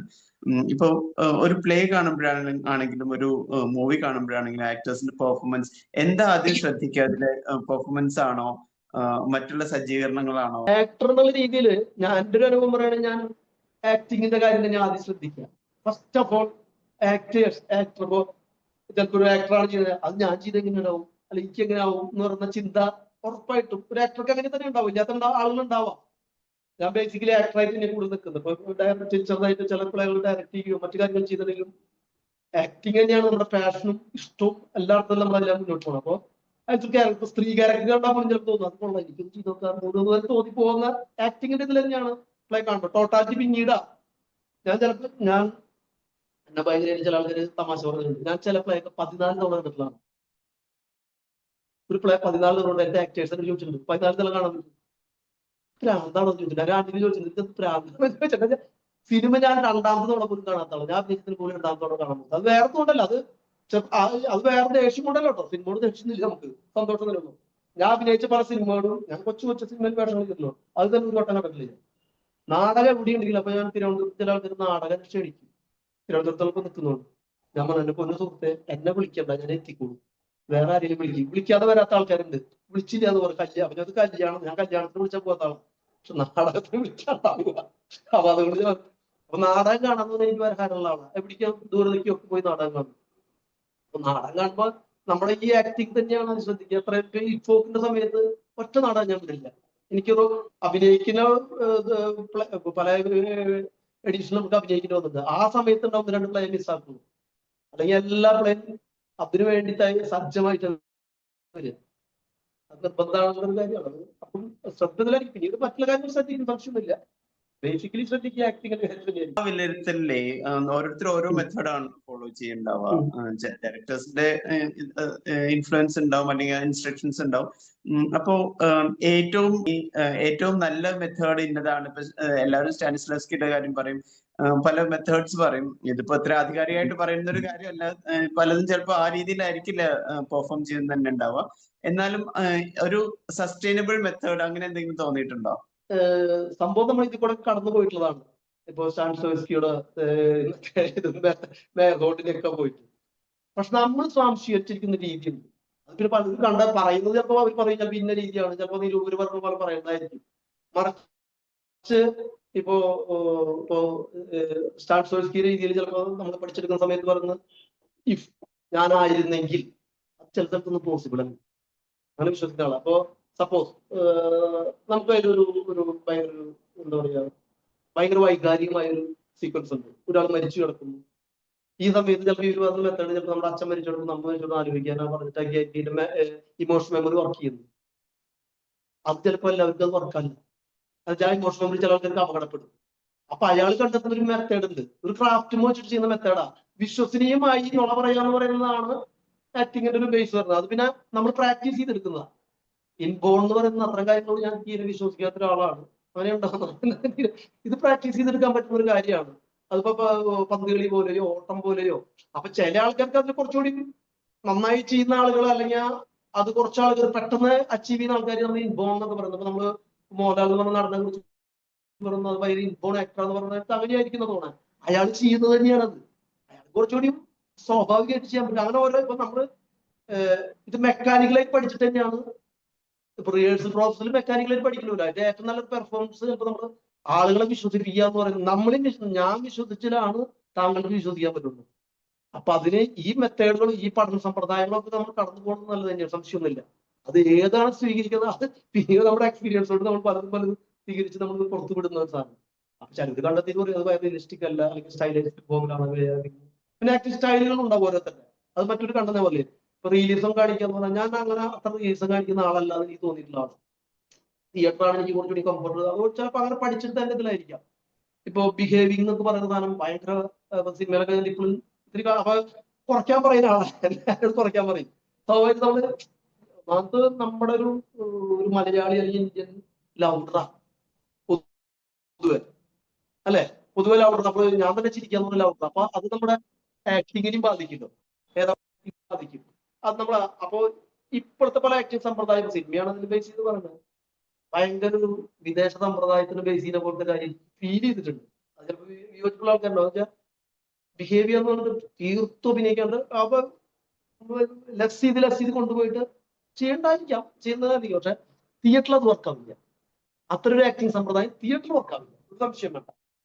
സിനിമയിൽ ഓക്കെയാണ്. സിനിമ വന്നിട്ട് ക്ലോസ് ആണ്. ഇപ്പൊ നമ്മൾ ഇരിക്കുന്ന സമയത്ത് ഇപ്പൊ നാടകത്തിൽ ഇപ്പൊ ഞാൻ കുതിരപ്പുറത്ത് വരുന്നു പറഞ്ഞു കഴിഞ്ഞാൽ ടോട്ടൽ ഇതിലാ വരുന്നത്. എനിക്ക് ഒന്ന് ലൈറ്റ് ചെയ്തിട്ട് ഇത് ചെയ്തിട്ടുണ്ടാവും. സിനിമ ആണെന്നെ ക്ലോസ്. ഞാനിപ്പോ പൈപ്പ് കടിച്ചു പിടിച്ച് ബേക്കിന്റെ ക്ലോസ് എന്ത് വെക്കാം. അപ്പൊ ഈ മൈന്യൂട്ട് സാധനം മതിയായിരിക്കും, സംശയമൊന്നുമില്ല. ഞാൻ സിനിമ എനിക്ക് മനസ്സിലാവുന്ന കാര്യം അത് തന്നെയാണ്. അപ്പൊ രണ്ട് സ്റ്റൈലാണ്. അപ്പൊ പക്ഷെ തിയേറ്റർ പഠിച്ചൊരു ആക്ടറെ സംബന്ധിച്ചോളം തിയേറ്ററിലേക്ക് ഇൻട്രസ്റ്റ് തോന്നുന്നത് വെച്ചാൽ നമുക്ക് ചെയ്യണമെന്നുള്ളത് തോന്നുന്നു. ഫുട്ബോളിൽ കളിക്കുന്നു എന്ന് പറയുമ്പോൾ അയാൾക്ക് ആ ഫിസിക്കലി മെന്റലി കളിക്കാണല്ലോ. അതേ കാര്യം തിയേറ്ററിനുണ്ട്. സിനിമയ്ക്ക് അത് കിട്ടില്ലല്ലോ. ഈ ടോട്ടാലിറ്റി ഒരുപാട് കാര്യങ്ങളുണ്ടല്ലോ, കണ്ടിന്യൂറ്റി മറ്റേത് മറിച്ച്. ഇത് കണ്ടിന്യൂറ്റിയിലല്ല പോകുന്നത്. അപ്പൊ കഴിഞ്ഞ് കഴിയുമ്പോ മറ്റേത് പ്രേക്ഷകർ കാണുമ്പോൾ ടോട്ടൽ കാണുമ്പോഴാണല്ലോ ഒരു ആക്ടർക്ക് സാറ്റിസ്ഫാക്ഷൻ ഉണ്ടാവും. പിന്നെ അതിന്റെ പോപ്പുലാരിറ്റിയാണ് അതിന്റെ പ്രധാന ഏരിയ. പണം, പോപ്പുലാരിറ്റി, പിന്നെ ഓരോ മൊമെന്റ് ചെയ്യുമ്പോൾ മൊമെന്റ് നന്നായി ചെയ്തിട്ടുണ്ടാവും അല്ലെ. ഒരു ക്യാരക്ടർ ഇപ്പോ ആശിഷ് എന്ന് പറഞ്ഞ ക്യാരക്ടർ ഞാൻ ചെയ്യുമ്പോൾ മൊമെന്റുകളായിട്ടല്ല കട്ട് ഇത് ചെയ്തു പോകുന്നത്. ഇതല്ലല്ലോ നമ്മൾക്ക്. പിന്നെ ഒരു സംഘത്തിന്റെ ബോധം, ഒരുപാട് ഘടകങ്ങളുണ്ട്, ഒരുപാട് ആക്ടേഴ്സായിട്ട് ഗീവ് ആൻഡ് ടേക്ക്. അത് സിനിമയിൽ അപ്രാപ്യമായ കാര്യമാണ്. പ്രണയം നടന്നാലും അടി നടന്നാലും കോക്ടർ ഞാൻ കണ്ടോളുന്നില്ല. പ്രണയിച്ച ആളെ കാണാൻ പറ്റില്ല, അല്ലെങ്കിൽ ചിലപ്പോ അതൊന്നും കാണില്ല. ഈ കൊടുക്കൽ വാങ്ങൽ ഭയങ്കര ഒരു ഇതെന്ന് തോന്നുന്നു. ആദ്യമേയുള്ള ആളുകളുണ്ടല്ലോ, ജെയിംസ് ആണെങ്കിലും ഗോപാലനാണെങ്കിലും, ഇവരൊക്കെ ഒരുമിച്ച് ഇപ്പോഴും, അതായത് ഇത്രയും വർഷത്തെ സൗഹൃദവും സ്റ്റേജുകൾ, അപ്പൊ പരസ്പരം അങ്ങനെ വർക്ക് ചെയ്യണതിന്റെ ഒരു എക്സ്പീരിയൻസ് എങ്ങനെയാ നിങ്ങളെ ഒരുമിച്ച്? ഇതിലിപ്പോ ഏറ്റവും 90 മുതൽ അഭിനയിച്ചു തുടങ്ങിയ ആളാണ് ഞാനും ഗോപാലനും CR രാജനും. തൃശ്ശൂർ റൂട്ട് എന്ന് പറയുന്ന ജോസ് ചെറുമന്റെ സംഘത്തിൽ നിന്നാണ് വരുന്നത്. രാജൻ ഞങ്ങൾ സീനിയർ ആയിട്ട് അതിൽ അഭിനയിച്ചിരുന്ന ആളാണ്. ഞാനും ഗോപാലനും ഒരേ സമയം എൻ്റർ ചെയ്തു 90-ലാണ്. അപ്പൊ ആക്ടിങ്ങില് എനിക്ക് എന്നെ ഏറ്റവും കൂടുതൽ സഹായിച്ചിട്ടുള്ള പ്രധാന ആള് CR രാജൻ എന്ന് പറഞ്ഞാണ്. അതായത് മറ്റുള്ള ആക്ടറെ എങ്ങനെ കൂടെ നിർത്തി അഭിനയിപ്പിക്കാം, അയാളത് ആസ്വദിക്കും. നമുക്ക് ചില ടിപ്സുകൾ പറഞ്ഞിരുന്ന രാജൻ അതിമിടുക്കണം. ഇപ്പോഴും തന്നെ രാജൻ ആ ക്യാരക്ടർ. ഗോപാലനായിട്ട് അഭിനയിക്കുമ്പോൾ എനിക്ക് ഞങ്ങൾ കുറെ പ്ലേകളാര് ഒരുമിച്ച് അഭിനയിച്ചിട്ടുണ്ട്. ഇപ്പൊ ദൂ സ്റ്റോറി കൂട്ടുള്ള സമയത്ത് മരണക്കളി കുറെ പ്ലേ അഭിനയിച്ചിട്ടുണ്ട്. അപ്പൊ നമ്മള് കംഫർട്ട് സോണാ. ജെയിംസ് ഞാൻ തമ്മില് ഒരു പ്രധാന പ്ലേ ആദ്യം ചെയ്യുന്നത് beyond the land of Hattamala എന്ന് പറഞ്ഞ തിയേറ്ററൈസ് ചെയ്ത പ്ലേ. ഹട്ടാമല നടന്നത് ഭാരത സർക്കാർ ഒരുപാട് കളി കളിച്ചിട്ടില്ല. ഞങ്ങൾ രണ്ടാളും 2 കള്ളന്മാരായിരുന്നു, രമണനും മദനും. ഞങ്ങൾ തമ്മിൽ ആക്ടിങ്ങിൽ ഭയങ്കര മെർജ് ചെയ്ത് നിൽക്കുന്ന ആളാണ്. ഇതിൽ തന്നെ ബ്രോയിൽ തന്നെ വന്നിട്ട് അവനെ ചുരുട്ടി പിടിക്കുന്നു. അപ്പൊ ജെയിംസിന് അറിയാം, ജെയിംസ് ചുരുട്ടി പിടിച്ചൊന്നും സംഭവിക്കില്ല, ജെയിംസ് അങ്ങനെ പിടിക്കുക. അത്രയും കൊണ്ടേക്ക് വരുന്ന ആളുകളിൽ പെട്ട. അപ്പൊ അത് ഇത്ര നാളുടെ എക്സ്പീരിയൻസ് കൊണ്ട് ഉണ്ടായിട്ടുള്ളതാണ്. രാജന്റെ അടുത്ത് തന്നെ ഇപ്പോഴും നമ്മൾ ചില സാധനം ഇപ്പൊ ഭയങ്കര നൈസായിട്ട് കൊണ്ടിട്ട് രാജൻ ചില കാര്യങ്ങൾ പറയും. അത് പക്ഷെ ആ പ്ലെയർക്കുള്ള വലിയ തുറക്കായി ആ ടിപ്സ് എന്ന് പറയുന്നത് എല്ലാ ആക്ടേഴ്സിനും പറഞ്ഞു കൊടുക്കുകയായിരുന്നു. അത് അയാളുടെ എക്സ്പീരിയൻസും പിന്നെ അയാളുടെ ആക്ടിങ്ങിനോടുള്ള പുതിയ വെച്ചിട്ടാണ്. ഞാൻ രാജനെ പണ്ട് പേരിട്ടുള്ളത് മാർക്കേസിന്റെ 100 സോളിറ്റ്യൂഡില് അയസ്കാന്തം കൊണ്ടുവരുന്ന ഒരാളുണ്ട്. തെരുവിൽ കൂടെ അയസ്കാന്തം കൊണ്ടുവരുമ്പോൾ അവിടെയുള്ള പാത്രങ്ങൾ അപ്പൊ രാജൻ അയസ്കാന്തം നാടകരംഗത്ത് അയസ്കാന്തം കൊണ്ടുവരുന്ന ആളാണ്. എല്ലാവരിലേക്ക് ആകർഷിച്ച അയാളെ അടുപ്പായിട്ട് ഇത് ചെയ്യും. രാജനാഥ് ക്വാളിറ്റി ഉള്ളതാണ്. അപ്പൊ ഈ അതിത്ര നാൾക്ക് നമ്മുടെ ഇതുകൊണ്ട് ഞങ്ങൾക്ക് എങ്ങനെയും കമ്മ്യൂണിക്കേറ്റ് ചെയ്ത് ജെയിംസ് ആയാലും രാജനായാലും ഞങ്ങളങ്ങനെ കമ്മ്യൂണിക്കേറ്റ് ചെയ്ത് അഭിനയിക്കുന്നതാണ്. ഇത്ര വർഷത്തെ എക്സ്പീരിയൻസ് ആണ് എന്റെ. അതുകൊണ്ട് നമ്മൾ ഒരുമിച്ച് അഭിനയിക്കുമ്പോ പ്ലേക്ക് വേറെ സ്വഭാവം ഉണ്ടാവുന്ന അതുകൊണ്ടാണ്. അപ്പൊ ദീപനായിട്ടുള്ള നാളത്തെ ഒരു 97 മുതൽ ഹട്ടാമല സമയത്ത് ദീപനന്റെ മറ്റേ ആർട്ട് വർക്കും ആക്ടറായിട്ട് പഠിക്കുന്ന സമയം ദീപം ഫസ്റ്റ് ചെയ്യുന്നത് ഈ തിയേറ്ററിലേക്ക് വേണ്ടി ടീച്ചറുടെ തമ്മിലാണ് ലോഡ് ഓഫ് ഫ്ലൈറ്റ്സ് ആണ് ചെയ്യുന്നത്. അതിനുശേഷം പിന്നെ നമ്മൾ ഈ സംഘം പിരിച്ചുവിടുകയും ഞങ്ങൾ പല വഴിക്ക് പോയി പിന്നെ ഒരു പ്രോജക്റ്റ് ആയിട്ട് വരുമ്പോഴാണ് ഈ സംഘം വേണ്ടത്. ഈ സംഘം രൂപപ്പെടും ഓക്സിജൻ തിയേറ്റർ കമ്പനി. ഈ കമ്പനി രൂപപ്പെടുമ്പോൾ ഈ ആളുകളെ വേണമെന്ന് പറഞ്ഞു, അതിലടക്കുള്ള ആളുകൾ വേണമെന്ന് പറഞ്ഞിട്ടാണ് നമ്മളെല്ലാവരും ജോസ് കോശി, ഞാൻ, ജെയിംസും, ശ്രീരാമനും, ഗോപാലനും കൂടിയിട്ട് എല്ലാവരും വിളിച്ച് പിന്നെ കുറെ ആക്ടേഴ്സിനെ വിളിച്ച് അങ്ങനെ രൂപപ്പെടുത്തി പ്ലേ ആണ്. പിന്നെ അതിലിപ്പോ ഒരു 6-7 ആളൊക്കെ നിലവിലുള്ളൂ. അപ്പൊ സിനിമയിൽ പോവുകയും പിന്നെ അങ്ങനെയൊക്കെ പക്ഷെ ഈ ആളുകളൊക്കെ ഒരുമിക്കുമ്പോ അതിന്റെ പുതിയ ആളുകൾ ഇപ്പൊ മല്ലു, ബിരേഷ് എന്ന് പറഞ്ഞ പുതിയ ചെറുപ്പക്കാര് നല്ല മിടുക്കരായിട്ടുള്ള ആളുകളൊക്കെ വന്നുകൊണ്ടിരിക്കുന്നു. ആൾക്കാർ വരും, നമ്മൾ മാറും. ഇപ്പൊ ഇത്രയും ദീർഘമായിട്ട് നാടകം അഭിനയിക്കുന്ന ആളാണ്. ഇപ്പോ സിനിമയെ സംബന്ധിച്ചിടത്തോളം 1-2 നല്ല കഥാപാത്രങ്ങൾ കിട്ടുകയാണെന്ന് വെച്ചിട്ടുണ്ടെങ്കിൽ പെട്ടെന്ന് ശ്രദ്ധിക്കപ്പെടുകയും ചെയ്യും. അവരുടെ ലൈഫ് സ്റ്റൈലേ മാറും, സ്റ്റൈലാണ്. ഇത് നിങ്ങളെ സംബന്ധിച്ചിടത്തോളം ഇത്രയും നാളത്തെ കഷ്ടപ്പാടുകളുണ്ട്. മികച്ച കാഴ്ചവെക്കുന്ന ആളുകളാണ്. പക്ഷെ ശ്രദ്ധിക്കപ്പെടാൻ അതിനേക്കാൾ കൂടുതൽ സമയമെടുക്കും. ഒരു വൃത്തത്തിലുള്ള അല്ലെങ്കിൽ ആ നാടകം ഇഷ്ടപ്പെടുന്ന ആളുകളിലേക്ക് ഒതുങ്ങി സിനിമയിലും കൂടുതൽ ശ്രദ്ധിക്കുന്നത് ചിലപ്പോ അങ്ങനെയുള്ള ആളുകളായിരിക്കും. ഈ നാടകം ഇഷ്ടപ്പെടുന്ന അഭിനയിച്ചിട്ടുള്ള ഒരു സിനിമയാണെന്നുള്ള രീതിയിൽ ഒരു വലിയൊരു സഫറിങ് കൂടിയാണ്, ഒരു സാക്രിഫൈസ് കൂടിയാണ് ആ നിലയ്ക്ക്. പക്ഷെ നിങ്ങളെ സംബന്ധിച്ചിടത്തോളം കൂടിയാണ് നിങ്ങൾ അത് ചെയ്യുന്നത്. ഈ ഒരു കാഴ്ചപ്പാട് തോന്നിയിട്ടുണ്ടോ? അതായത് ഇഷ്ടം കൊണ്ട് ചെയ്തു തുടങ്ങിയിട്ടില്ല തന്നെയാണ്, ഇപ്പോഴും ഇഷ്ടം കൊണ്ട് ചെയ്യുന്നതാണ്. അത് സഫറിങ് ഒന്നല്ല, അങ്ങനെ പറയാമല്ലോ. നമ്മൾ ഇഷ്ടപ്പെട്ട് ചെയ്യുന്ന പ്രവർത്തി സഫർ ചെയ്തിട്ടൊന്നും ചെയ്യുന്നല്ല. പലരും ചോദിക്കാറുണ്ട് ത്യാഗമല്ല, ത്യാഗമാണെങ്കിൽ അത് വലിയ ബുദ്ധിമുട്ടല്ലേ, ത്യാഗമല്ല. അതുകൊണ്ട് പിന്നെ സിനിമയുടെ കാര്യത്തിൽ എന്താ വെച്ച് കഴിഞ്ഞാൽ സിനിമയ്ക്ക് വേണ്ടി ഞാൻ അലഞ്ഞിട്ടില്ല. അലയാത്ത വേറെ ദേഷ്യം കൊണ്ടല്ല, അത് അറിയുന്ന ഒരുപാട് എനിക്ക് ഇപ്പൊ മെയിൻ സ്ട്രീമിൽ നിൽക്കുന്ന ഒരുപാട് സംവിധായകർ എന്റെ സുഹൃത്തുക്കളാണ്. എടുത്തു പറയാവുന്ന സംവിധായകർ മുഴുവൻ സുഹൃത്തുക്കളാണ്. ഒരു വട്ടം ഞാൻ ചിലപ്പോൾ വിളിക്കില്ല എന്ന് പറയാം. ചിലപ്പോൾ വിളിച്ചിട്ട് ആശിച്ച് എന്ന് പറയും, വേറെ വിളിച്ചാൽ മതി, പിന്നെ ഞാൻ വിളിക്കില്ല. ഇത് നാടകമാണെങ്കിൽ ഞാൻ ചിലപ്പോൾ പിന്നെ അതല്ല ചെയ്യും. അത് ചിലപ്പോ പിന്നെ അതിന്റെ പിന്നെ സിനിമയിൽ പോണ സമയത്തുള്ള കാറ്റഗറി, ഭയങ്കര കാറ്റഗറികൾ, ഇതൊക്കെ ഇനിയൊന്നും പണ്ടേ ചാൻസ് അന്വേഷണത്തിൽ നടക്കാത്ത ഒരാളാണ്. അത് മോശപ്പെട്ട കാര്യമായിട്ട് ഞാൻ കാണുന്നില്ല. ചാൻസ് മേടിക്കുന്ന ആൾക്കാർ നല്ലത് തന്നെ പറഞ്ഞു. അത് അവർക്ക് തീർച്ചയായിട്ടും ഞാൻ അവരോട് പറയാറുണ്ട്, എനിക്ക് പറ്റാത്തതുകൊണ്ട് മറ്റുള്ളവർ ചെയ്യുന്ന മോശം എന്ന് പറയേണ്ട കാര്യമല്ലോ. നമ്മൾ ഇവിടെ കംഫർട്ടാ. അതായത് എനിക്ക് ദാരിദ്ര്യം എന്നുള്ള ആളല്ല, നാടകം കൊണ്ട് ഞാൻ ഉപജീവനം നടത്തുന്ന ആളാണ്. നാടകം കൊണ്ട് എനിക്ക് യാതൊരു ബുദ്ധിമുട്ടുണ്ടായില്ല. പക്ഷെ സമ്പന്നനല്ല. ഇനിയിപ്പോ ഇത്രയും പ്രായമായിട്ട് സിനിമയുടെ സമ്പന്നതയൊന്നും ആഗ്രഹിക്കുന്നില്ല, പണ്ടും ആഗ്രഹിച്ചിട്ടില്ല.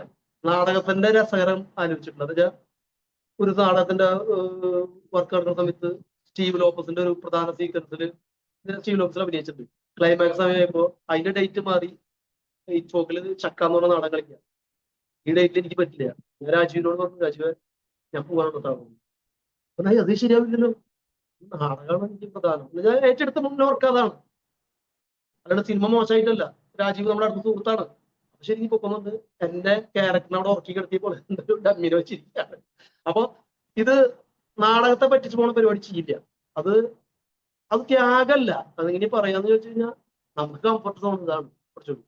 സിനിമ എന്ന് വെച്ചാൽ അഭിനയിക്കില്ല ഞാൻ ആരോടും പറഞ്ഞിട്ടില്ല. എപ്പോഴും നമ്മുടെ ചില അടുത്ത സുഹൃത്തുക്കൾ, എന്റെ അടുത്ത സുഹൃത്തുക്കളുടെ സിനിമയിൽ ഞാൻ അഭിനയിച്ചിട്ടുള്ളൂ. അപൂർവം മാത്രം. ഇപ്പൊ സമാധാന പുസ്തകം എന്റെ സുഹൃത്തല്ല അതിന്റെ ഡയറക്ടർ, പക്ഷെ അദ്ദേഹത്തിന് തന്നെ അറിയാം. രവീഷ് തന്നെ അറിയാം. വേറെ സിനിമയിൽ കണ്ടിട്ടില്ല. ഇളയരാജ എന്ന് പറഞ്ഞ സിനിമയിൽ അഭിനയിച്ചിട്ട് അസിസ്റ്റന്റ് ആയിരുന്നു അസോസിയേറ്റ്. രാജേഷ് നാരായണൻ എന്ന് പറഞ്ഞ കാസ്റ്റ് ഡയറക്ടർ കാസ്റ്റ് ചെയ്യുന്നത് അപ്പോഴും സൗഹൃദത്തിൽ നിന്നുണ്ടായത്. ഓരോ ഇപ്പൊ രാജീവിന്റെ പടമായാലും മഹേഷ് നാരായണന്റെ പടമായാലും പ്രിയനന്ദനന്റെ എല്ലാ പടങ്ങളിലും അഭിനയിക്കുന്നില്ല. അങ്ങനെ ഞാൻ ഒരുപാട് സിനിമ അഭിനയിച്ചിട്ടുണ്ട്. അല്ലെങ്കിൽ തമിഴ് പടം വിനീഷിന്റെ എല്ലാ സുഹൃത്തുക്കൾ വഴിയാണ് ഉണ്ടായിരുന്നു. സുഹൃത്തുക്കളല്ലാത്ത സിനിമയൊന്നും ഞാൻ അഭിനയിച്ചിട്ടില്ല. അതായത് അവർ സൗഹൃദത്തിന്റെ പേരിൽ സജിമോഹൻ പ്രഭാകരന്റെ മലയം കുഞ്ഞിലായാലും ചെറിയ വേഷങ്ങൾ, വലിയ വേഷങ്ങളും സിനിമയിൽ ചെയ്തിട്ടുണ്ട്. ഇപ്പൊ ഞാൻ ഇതൊക്കെ പറയുമ്പോൾ ആൾക്കാരിക്കും ഇയാളെ ഞാൻ സിനിമയിൽ കണ്ടിട്ടില്ല. ഋതുല അഭിനയിച്ചത് ശ്യാം പ്രസാദിന്റെ ഋതുല. അപ്പൊ ഇതൊക്കെ ഒരു ദിവസം ശ്യാമയുടെ വഴിയിൽ വെച്ച് കണ്ടപ്പോ എവിടെ എനിക്ക് റോഡ് തന്നെ ഉണ്ടാവും. നമുക്ക് ഇവിടെ ഇതാവിടെയോ അപ്പൊ ഒരു ഡ്രൈവിംഗ് അറിയാൻ ചോദിച്ചു. അപ്പൊ എനിക്ക് ലൈസൻസ് ഉണ്ട്. ലൈസൻസ് ഉണ്ടോന്ന് ചോദിച്ചാൽ ഡ്രൈവിംഗ് അറിയാൻ ചോദിച്ചു. സത്യത്തിൽ എനിക്ക് ലൈസൻസ് മാത്രമേ. അങ്ങനെ ഫ്രണ്ട്ലി ചോദിച്ചിട്ട് മേടിച്ച റോളാണ് അത്. അങ്ങനെ തന്നെ പലരും സംഭവിക്കാറുള്ളൂ. അല്ലാണ്ട് മറ്റോടൊപ്പം എന്നെ ഒരു വലിയ കാസ്റ്റ് ഒന്നും ചെയ്തിട്ട് ഇപ്പൊ അങ്ങനെ നോക്കുമ്പോ സമാധാനം സിനിമയിലാണ് അങ്ങനത്തെ ഒരു പരിചയമില്ലാത്ത ഒരാൾ കാസ്റ്റ് ചെയ്തത്. കിസ്മത്തിൽ ഞാൻ അഭിനയിച്ചിട്ടുള്ളത് ഷാനവാസിനെ തന്നെ പരിചയമില്ല. വിജയകുമാർ എന്ന് പറഞ്ഞ നമ്മുടെ വിജയകുമാർ പ്രഭാകർ എന്ന് പറയുന്ന സിനിമ ചെയ്തിട്ടുണ്ട്. അദ്ദേഹം രാജീവിന്റെ ഒക്കെ അസോസിയേറ്റ് വിജയകുമാർ പറഞ്ഞിട്ട് ഞാൻ അഭിനയിക്കുന്നത്. ഒക്കെ സൗഹൃദത്തിലുണ്ടായിരുന്ന റോളുകളാണ്. അപ്പൊ സിനിമ അന്വേഷിച്ചാൽ പോകുന്ന അതിന്റെ ഒരു ചളിപ്പൊടി കിടക്കും. ചളിക്കുന്ന വാക്കല്ല ഉപയോഗിക്കുന്നത്. അത് പണ്ട് അപ്പോഴും പറ്റില്ല, ഇപ്പോഴും പറ്റില്ല. ഒരു കാര്യത്തിലും എനിക്കൊരു പൊതുവെ ഒരു നിഷേധി സ്വഭാവമുള്ള ഒരാളാണെന്ന് പറയുന്നത് എനിക്കറിയില്ല. ഞാൻ നിഷേധിക്കാറൊന്നുമില്ല. പിന്നെ തൃശ്ശൂർക്കാരുടെ രൂപഭാവത്തിലൊക്കെ ഉള്ളതായിരിക്കും. പേഴ്സണലി ഞാൻ പെട്ടെന്ന് കയറി അങ്ങനെ ഒരു ചെറിയ പ്രശ്നം അവിടുന്ന് സ്കിപ്പ് ആകും. അവിടെ നിന്നിട്ടെങ്കിലും ഓംബ്ര എന്ന് പറയുന്ന ഒരു പരിപാടി ഇല്ല. സിനിമയ്ക്ക് അത് ആവശ്യമുണ്ട്, ഇപ്പോഴും ആവശ്യമുണ്ട്. എന്തൊക്കെ പറഞ്ഞാലും ആവശ്യമുണ്ട്. അപ്പൊ അതെന്തായാലും വർക്ക്ഔട്ട് ആവില്ല. ഇനി ഞാൻ നാടകത്തിൽ അങ്ങനെ നിൽക്കേണ്ട കാര്യം, ഞാൻ ആ നാടകരംഗത്ത് അങ്ങനെ നിൽക്കേണ്ട ആവശ്യം വന്നിട്ടില്ല. ഏറ്റവും പ്രോമിനന്റ് ഡയറക്ടേഴ്സിന്റെ കൂടെ അഭിനയിച്ചിട്ടുണ്ട്. പ്രധാനപ്പെട്ട നാടകങ്ങളിൽ അഭിനയിച്ചിട്ടുണ്ട്, യാത്രകൾ ചെയ്തിട്ടുണ്ട്. നാടകത്തിന് സിനിമ വന്നഭിനയിക്കും, വിളിച്ചഭിനയിക്കും, ഒരു സംശയമില്ലാത്ത കാര്യം. ഇനിയിപ്പോ പിർഗിന്റെ ഒരുപാട് പേര് ഇൻഫോക്കിലും അല്ലാതെയും കണ്ടിട്ടുണ്ടാവും. ഇപ്പൊ ട്രിവാൻഡ്രത്ത് നിങ്ങൾ ചെയ്തായിരുന്നു തോന്നുന്നു. ഇനി കേരളത്തിലെ ആളുകൾക്ക് പിർഗിന്റെ കാണാനുള്ള തൃശ്ശൂർ മിക്കതും പീർഗിന് കാണാൻ അവസരം ഉണ്ടാവേണ്ടതാണ്. അതായത് ഒക്ടോബർ ലാസ്റ്റോ നവംബർ ആയിട്ട് തൃശ്ശൂര് നമ്മൾ ചിലപ്പോൾ പെർഫോമൻസ് നമുക്ക് ഒരു ഓർഗനൈസ് ചെയ്യുന്നുണ്ട്. നമ്മളല്ല, ഒരു സംഘം ഓർഗനൈസ് മിക്കതും ഒരു 99% നടത്തുന്നത് 2 ഷോ ഉണ്ടായിരിക്കും. എന്തായാലും തൃശ്ശൂർ എന്താ വെച്ചാൽ ഈ പുതിയ ഡിസൈനിലുള്ളത് തൃശ്ശൂർ കണ്ടിട്ടില്ല. മറ്റേ പഴയ 2010 ഡിസൈനാണ് തൃശ്ശൂർ 2010 കളിച്ചിട്ടുള്ളത്. അപ്പൊ പിന്നീട് നമ്മൾ ഇങ്ങനെ ഒരു യാത്രയും കഴിഞ്ഞ് വന്ന് അങ്ങനെ ഒരു പദ്ധതി ആലോചിക്കുന്നുണ്ട്, വേറെ ഒരു സംഘം ആലോചിക്കുന്നു നമ്മൾ കളിപ്പിക്കാൻ. അപ്പൊ അതെന്തായാലും ഉണ്ടാവും. വേറെ നവംബറിലൊക്കെ കൊച്ചിയിൽ ഉണ്ടാവാം. തുടർച്ചയായിട്ട് ജനുവരിയോ അല്ലെങ്കിൽ ഡിസംബർ ആയിട്ട് ബാംഗ്ലൂർ ഉണ്ടാവുക. അതൊന്നും ഫൈനലൈസ് അല്ല ഇതൊന്നും. അപ്പൊ അത് തുടർച്ചയായിട്ട് ഉണ്ടാവും. നമ്മുടെ പിന്നെ ഇത് വലിയ ബിഗ് പ്രോജക്റ്റുകളല്ല, പെട്ടെന്ന് പോയി കളിക്കാൻ പറ്റില്ല, കൊച്ചു പൈസക്ക് കളിക്കാൻ പറ്റാത്ത അവസ്ഥയുണ്ട്. അപ്പൊ അതിന്റെ സാങ്കേതിക പ്രശ്നം. പിന്നെ ഇതിന്റെ സ്റ്റേജ് തൃശ്ശൂര് ഭാരത് മുരളിയും ഒക്കെ, ട്രിവാൻഡ്രം ടാഗോറും ഒക്കെ. പക്ഷെ വേറെ സ്ഥലങ്ങളിൽ നമുക്ക് പറ്റുന്ന പ്രൊസീജിയർ സ്റ്റേജ് ഇല്ല ഇവിടെ കളിക്കാൻ. അതിന് വലിയ ബിഗ് സൈസ് ആയിട്ടുണ്ട്. അങ്ങനെ പ്രോബ്ലം ഉണ്ട് പലയിടത്തും. വടകരയൊക്കെ വിളിച്ച് ചോദിച്ചിട്ടുണ്ട് ഇവിടെ ടാഗോർ കഴിഞ്ഞാൽ അങ്ങനത്തെ കൊച്ചു സ്റ്റേജിൽ കളിക്കാൻ പറ്റില്ല, ചെറിയ പ്രൊസീജിയർ കളിക്കാൻ പറ്റും. റീജിയൻ തീരുന്നുള്ളിൽ കൂടി കളിക്കാൻ പറ്റും. അതാണ് നമുക്ക് പുറകിൽ കളിക്കുന്നത്. അത്രയും സിനോഗ്രഫി അങ്ങനെ കളിക്കുന്നത്. Very good. അപ്പോ തൃശ്ശൂര് നാടകം വരുന്നതിനെ പ്രതീക്ഷിച്ചിരിക്കാം. ഒക്ടോബർ എന്ന് വെച്ചാൽ വെരി ആ സൂൺ. കളിക്കും, കളിക്കുന്നതിന് കൂടി ഇഷ്ടം. ഇതിപ്പോ യങ്സ്റ്റേഴ്സ് ആയിട്ട് സിനിമയിലുള്ള പല ആളുകളും തിയേറ്റർ പ്രാക്ടീസ് നടത്തുന്നുണ്ട്. അവർ തിയേറ്റർ പ്ലേ ചെയ്യുന്നുണ്ട്. ഇപ്പോ ബൈപ്പാസ് പോലെ തിയേറ്ററിൽ നിന്ന് വന്നിട്ട് റോഷൻ ആണെങ്കിൽ തിയേറ്റർ ആളുകളാണ്. അത് തോന്നുന്നു പല ആളുകളും നല്ല സൈനാണ്, ചെയ്യുന്നുണ്ട്. നല്ല സൈനായിട്ട് തോന്നുന്നു. അവരിപ്പോ അതിലുണ്ടായിരുന്ന റോഷന്റെ പ്ലേയിലുണ്ടായിരുന്ന സാന്തി ബാലേന്ദ്രൻ എന്ന് പറഞ്ഞ നമ്മുടെ ഈ വർക്ക്ഷോപ്പിൽ വന്ന് പങ്കെടുത്തിരുന്നു, വർക്ക്ഷോപ്പിൽ ഉണ്ടായിരുന്നു. പിന്നെ അതിൽ ആ പ്ലേയിൽ തന്നെ ഉണ്ടായിരുന്ന സഞ്ജയ് മേനോൻ എന്ന് പറയുന്ന ഇരിങ്ങാലക്കുടല്ല, അദ്ദേഹം ആ പ്ലേയിലുള്ള ആളാണ്. റോഷന്റെ പ്ലേക്ക് കാണാൻ പറ്റിയില്ല. അപ്പൊ അവരൊക്കെ ഭയങ്കര തിയേറ്റർ സ്നേഹികളാണ്. ആ കാര്യത്തിൽ നോക്കുമ്പോൾ എനിക്ക് തോന്നുന്ന ഒരു കാര്യം എന്ന് പറഞ്ഞാൽ ഇവിടെ തിയേറ്ററിൽ നിന്ന് സിനിമയിലേക്ക് പോയി ആൾക്കാർക്ക് തിയേറ്ററിൽ തിരിഞ്ഞു നോക്കുന്ന അവസ്ഥയില്ല. നമ്മള് കന്നഡയിലത്തെ തൊട്ടടുത്തുള്ള പ്രകാശ് രാജ് എന്ന് പറയുന്ന ആള് മലയാളത്തിലത്തെ അരുളാന്റെ പ്ലേ പ്രൊഡ്യൂസ് ചെയ്തിരിക്കുക. കൂക്കു എന്ന് പറഞ്ഞ പ്ലേ പ്രൊഡ്യൂസ് ചെയ്തിട്ടുള്ള അയാളാ. ഈ പ്രൊഡ്യൂസ് ചെയ്തത് അയാൾക്ക് ലാഭം കിട്ടാൻ വേണ്ടി ചെയ്തിട്ടില്ലല്ലോ. അയാള് ഒരു മലയാളി യുവ സംവിധായകനെ ഇഷ്ടപ്പെടുകയും അയാളുടെ പ്രൊഡക്ഷൻ ഉണ്ടാക്കി ആ പ്ലേ കളിച്ചുകൊണ്ടിരിക്കുന്നുണ്ട്. കാരണം ഞാൻ ഇവിടെ വെച്ച് കളിച്ചിരുന്നു, പലയിടത്തും കളിക്കുന്നുണ്ട്. അപ്പൊ അങ്ങനെ നമ്മുടെ പോയിട്ടുള്ള നമ്മുടെ പോയ ആൾക്കാർ പിന്നെ ആ വഴിക്ക് തിരിഞ്ഞിട്ടില്ല. ഇതിന്റെ ഈ പഴയ തിരുനമെടുക്ക് മാത്രം പറയുന്നതാണ് നിൽക്കുന്നത്. അപ്പൊ അത്തരം ആളുകള് സിനിമയിൽ എന്നിട്ട് അവർക്ക് ഇൻവെസ്റ്റ് ചെയ്യാൻ പറ്റുമല്ലോ. ഇത് ലാഭം വെച്ച് ഇൻവെസ്റ്റ് ചെയ്യേണ്ട കാര്യമായിട്ടല്ല നോക്കേണ്ടത്. രാജ്രാജ് ഇപ്പൊ അവരുടെ ക്യാമ്പ് സന്ദർശിക്കാൻ പോയി വന്നു. അങ്ങനെ നമ്മുടെ അവിടുത്തെ നാടകത്തെ കുറിച്ച് പറയുന്ന നടന്മാര് പോലും അങ്ങനത്തെ കാര്യങ്ങൾക്ക് ഇറങ്ങിയില്ല. ഇത് പെട്ടെന്നൊരു സൂത്രത്തില് സിനിമാ നടന്മാർ ഒരു നാടകം അഭിനയിക്കാൻ തയ്യാറായി വരും. അത് അവിടെ തീർക്കും. അതായത് അവരുടെ പോപ്പുലാരിറ്റിയിൽ ആൾക്കാർ കാണാൻ ചെല്ലും. നമ്മൾ ചെയ്യുന്നു. ഞാനൊരു നാടകം 35 വർഷമായിട്ട് എക്സ്പീരിയൻസ് ഉള്ള ഞങ്ങൾ 2-3 ഒരു നാടകം കളിച്ചാൽ വരുന്നതല്ല, സിനിമയിൽ പോപ്പുലർ ആയിട്ടുള്ള ഒരു നാടകം കളിക്കുമ്പോൾ തുടങ്ങിയ ആൾക്കാർ ഇടിച്ചു കയറും. അത് മലയാളികളുടെ ക്യാരക്ടറിലുള്ളതാണ്. അവർ ചിലപ്പോൾ നല്ല നാടകമാവില്ല കളിക്കുന്നത്, എന്നാൽ പോലും അവിടെ ഇടിച്ചു കയറും. നമ്മൾ ഈ ടിക്കറ്റ് വിൽക്കാൻ കഷ്ടപ്പെട്ടുകൊണ്ടിരിക്കും. അപ്പൊ അത് വ്യത്യാസം ഉണ്ടാവും. അതിനൊക്കെ പത്രക്കാർ തന്നെ ഒരു നാടകം നടന്നു പറഞ്ഞിട്ട് ഒരു ഇന്റർവ്യൂ കൊടുക്കില്ല. അപൂർവങ്ങൾ കൊടുക്കില്ല. പക്ഷെ സിനിമയിൽ നമ്മൾ വേഷം ചെയ്ത് കഴിഞ്ഞാൽ അയാളുടെ ഇന്റർവ്യൂ കൊടുത്തു കഴിഞ്ഞാൽ അവർക്ക് റീഡബിൾ അതാണ്. അതായിരിക്കും. അതായത് അവർ മീഡിയക്ക് പങ്കുണ്ട് ഇതിനെ എങ്ങനെ പോപ്പുലറൈസ് ചെയ്യാൻ പറ്റാത്തതിൽ അവർ പങ്കുവഹിക്കുന്നുണ്ട്. നമ്മുടെ തിയേറ്റർ പോപ്പുലറൈസ് ചെയ്യുന്ന കാര്യത്തിൽ ഭയങ്കര പല ഇവിടുത്തെ മുതിർന്ന പാരമ്പര്യ മുത്തശ്ശി പത്രക്കാരും നാടകത്തെ കുറിച്ച് എഴുതാൻ വേണ്ടി താല്പര്യമുള്ള ആളുകളാണ്. മറിച്ച് അവര് കഥകളിയെ കുറിച്ചോ ചെണ്ടയെ കുറിച്ചോ കലാക്ഷനെ കുറിച്ചൊക്കെ എഴുതും. ഇത് എഴുതില്ല. മുമ്പ് എനിക്കൊരു അനുഭവം ഉണ്ടായില്ല. ഒരു പ്രിന്റ് മീഡിയയ്ക്ക് വേണ്ടി ഇന്റർവ്യൂ ചെയ്തു. അത് 25 വർഷം നാടകത്തെ പൂർത്തിയാക്കി. അദ്ദേഹം പറഞ്ഞു, ഞാൻ മാതൃഭൂമിക്കാണ് കൊടുത്തത് ആദ്യം. പക്ഷെ അവർ പറഞ്ഞു ഞങ്ങൾ നാടകത്തിന്റെ നാടകം. എന്നിട്ട് അത് മാധ്യമം എന്ന് പറഞ്ഞ മാധ്യമത്തിലാണ് അതിന്റെ തന്നത്. അപ്പൊ അങ്ങനെ ഒരു അവസ്ഥയുണ്ട്. പക്ഷെ മറിച്ച് ഞാൻ സിനിമ നടനാണെങ്കിൽ ഇതാവില്ല അല്ലെ. ഇവിടെ നമ്മുടെ ഗവൺമെന്റിനാണ്, ഞാൻ നേരത്തെ പറഞ്ഞത് ഗവൺമെന്റാണ് ഇതിനെ പ്രോത്സാഹിപ്പിച്ചിട്ട് കൊണ്ടുവരേണ്ടത്. പ്രത്യേകിച്ചും ഇടതുപക്ഷ ഗവൺമെന്റിന്റെ ഉത്തരവാദിത്തം നാടകം കൊണ്ട് നമ്മളെപ്പോഴും പറയപ്പെടുമ്പോൾ ഹിസ്റ്ററി പറയുമ്പോൾ നാടകം കൊണ്ട് ഭരണത്തിലേറിയപ്പെടും എന്ന് പറഞ്ഞൊരു കഥയല്ല ചരിത്രം പറയുന്നത്. ഇപ്പോഴും ഞാൻ എന്റെ അനുഭവം പറയും. ഇതൊക്കെ ഞാൻ പറഞ്ഞില്ലേ, ഞാൻ ശത്രുവിനെ കുറിച്ച് വരുന്ന കാര്യങ്ങൾ പറഞ്ഞോണ്ടിരിക്കുന്നത്. സമ്മേളനം നടക്കുമ്പോൾ നമ്മൾ ഉണ്ടാക്കുന്ന പ്ലേ കളിക്കാൻ ചോദിക്കുമ്പോൾ 25,000 തരാന്ന് പറയുന്ന ആളുകളാണ് വരുന്നത്. 1,00,000 പ്ലേ 25,000 കളിച്ചു, വേറെ ഫെസിലിറ്റി ഒന്നും ഇല്ല. 50,000 പോലും തരാൻ തയ്യാറില്ല. പാർട്ടിയുടെ സമ്മേളനങ്ങൾക്ക് ചെയ്യുന്ന വേലകളാണ്. അവരാണുള്ളത് നമ്മൾ എത്ര മറിച്ച് അവര് ഗാനമേളകളും ഷോകളും കൊണ്ടുവയ്ക്കും. ഭയങ്കര ഗതികെട്ട പരിപാടിയാണ് അത്. അപ്പൊ അവരെ പോലത്തെ സംഘം ചെയ്യാണ്ട് മൈൻഡ് ചെയ്ത് നടക്കാനുള്ള കാര്യമില്ല അത്. അത് ഇപ്പൊ ഞാൻ പറയുമ്പോ ഇതിപ്പോ ഭയങ്കര പൊതുവെ എന്നെ വിരുദ്ധം എന്ന് പറയാറുണ്ട്. ഞാൻ ആർക്കും വിരുദ്ധനൊന്നല്ല, ഞാൻ ആരും കൂടിയില്ല, ഒരു കൊടിക്കുറകളുടെ കൂടെ ആളുണ്ട്. അപ്പൊ ഇത് അതായത് നമ്മൾ എതിർക്കും, അതായത് എന്ത് എതിർത്ത് പറയുന്നു ആള് അവർക്ക് വിരുദ്ധരാവുന്നതാണ്. അതുകൊണ്ട് ഇത് ചെയ്യാൻ പറ്റുന്ന സംഘവരാണ്, ഇവരത് ചെയ്യില്ല എന്ന് പറഞ്ഞു കഴിഞ്ഞാൽ ഇവരെ പണം തരാൻ തയ്യാറില്ല. മറിച്ച് ഇവിടെ വലിയൊരു മറ്റേ മെഗാ ഷോ തിരുവനന്തപുരത്ത് നടക്കുന്ന പരിപാടികൾ ശ്രദ്ധിച്ചാൽ കാണാം. ഇന്നലെ ഞാൻ പ്രോഗ്രാമിൽ ഇപ്പോൾ ചിന്മയി എന്ന് പറയുന്ന അവരുടെ അത് ഭയങ്കര പോപ്പുലർ പരിപാടികളാണ്. നാളെ തന്നെ അവിടെ സ്ഥലത്ത് മൂലം കൊണ്ട് കൊടുത്തിട്ടുണ്ട്. എവിടെയാണ് 25,000 കൊടുക്കുന്നത്? 25,000 ഞാൻ ഇങ്ങനെ നാളെ കളിക്കാം. മിനിമം അതൊന്നും ആലോചിക്കുന്നത് കളിക്കാവുന്ന ആൾക്കാർ വരും. അപ്പൊ അത്രയ്ക്ക് അപ്പൊ ഇതിന് വില കുറച്ച് കാണുകയും ഇതിനൊരു ഇത് വെക്കേണ്ടത് സംഗീത നാടകങ്ങൾ സ്ഥാപനങ്ങളിൽ നിന്ന് ഉണ്ടാവേണ്ടത്. ഞാൻ നേരത്തെ പറഞ്ഞ കാര്യങ്ങളൊക്കെ പറഞ്ഞു. ഇതൊക്കെ എന്റെ പേര് തന്നെ അടിയേറ്റ് വരാൻ സാധ്യതയുണ്ടാവും, കുഴപ്പമില്ല. അടി മേടിക്കാൻ വേണ്ടി പണിയുന്നില്ലല്ലോ. അതാണ്. അപ്പൊ നന്നാവാതിരിക്കില്ല. അപ്പൊ നമുക്ക് അതിന് വേണ്ടി പണിയെടുക്കുന്നുണ്ട്. അപ്പൊ നമ്മൾ മാത്രം പണിയെടുത്തിട്ട് കാര്യമില്ല എന്നാണ് ഞാൻ പറഞ്ഞത്. എല്ലാവരും ഒരുമിച്ച് നിൽക്കണം, നാടകക്കാരുടെ ഉള്ളിൽ ഒരുമിച്ച് നിൽക്കണം. ഒരു ഇഷ്യൂ ഉണ്ടാകുന്ന സമയത്ത് ഇങ്ങനത്തെ ഒരു ജനറൽ ഇഷ്യൂ, നമ്മൾ അപകടകരമായ ഇഷ്യൂ ഉണ്ടാക്കുന്നത്, ജനറൽ ആയിട്ടുള്ള ഇഷ്യൂ ഉണ്ടാകുമ്പോൾ നാടകക്കാർ ഒരുമിച്ച് നിൽക്കില്ല. പരസ്പരം അവരുടെയല്ലേ നിന്റെയല്ലേ എന്ന് പറയുന്ന ഒരു കാര്യം. അതല്ലാതെ നമ്മുടെയാണ്. ഞാൻ പലപ്പോഴും മക്കളിൽ പോയി തർക്കിച്ചിട്ടുള്ള ഇങ്ങനെ കാര്യങ്ങൾ പറഞ്ഞിട്ടാണ് നമ്മള് അത് വേണ്ട. നമ്മള് പീറിയനെ കുറിച്ച് പറഞ്ഞപ്പോ ഈ സംഘത്തിന്റെ ഒരു പുതിയ പ്രൊഡക്ഷൻ ചിലപ്പോൾ നമ്മുടെ അടുത്ത് തന്നെ ഉറപ്പൊന്നായിട്ടില്ല. ഈ ഓക്സിജൻ തിയേറ്റർ കമ്പനി എന്ന് പറയുന്ന ഞങ്ങളുടെ ഈ സംഘം അടുത്ത തന്നെ പുതിയ പ്രൊഡക്ഷനുമായിട്ട് അടുത്ത വർഷമൊക്കെ വരുമെന്നാണ് പ്രതീക്ഷ. തീർച്ചയായിട്ടും വരും. നാടകരംഗത്ത് നമ്മളൊക്കെ തന്നെ ഉണ്ടാവും, സംശയമില്ല. പുതിയ ചെറുപ്പക്കാർക്കും എല്ലാ അവസരങ്ങളും ഉണ്ടാക്കും, സംശയമില്ലാത്ത എല്ലാവരുടെയും സന്തോഷകരമായിട്ട് നാടക സംസ്കാരം നമുക്ക് ഉണ്ടാവണമെന്ന് നമ്മൾ ആഗ്രഹിക്കും. അതായത് ഹൈലി പ്രൊഫഷണൽ ഒരു സംഘം. നമ്മൾ പലപ്പോഴും നമ്മൾ ഈ നാടകങ്ങൾ ഉണ്ടാക്കിയ സമയത്ത് നല്ല രീതിയിലുള്ള സാലറി അക്കോമഡേറ്റ് എല്ലാ രീതിയിലും നമ്മൾ കൈകാര്യം ചെയ്തിട്ടുണ്ട്. അപ്പൊ ഈ പ്രൊഡക്ഷണൽ ഫണ്ടിന്റെ ഒരു പ്രധാന ഒരു ഏരിയ അത്തരം കാര്യത്തിനെ കൊടുത്തു.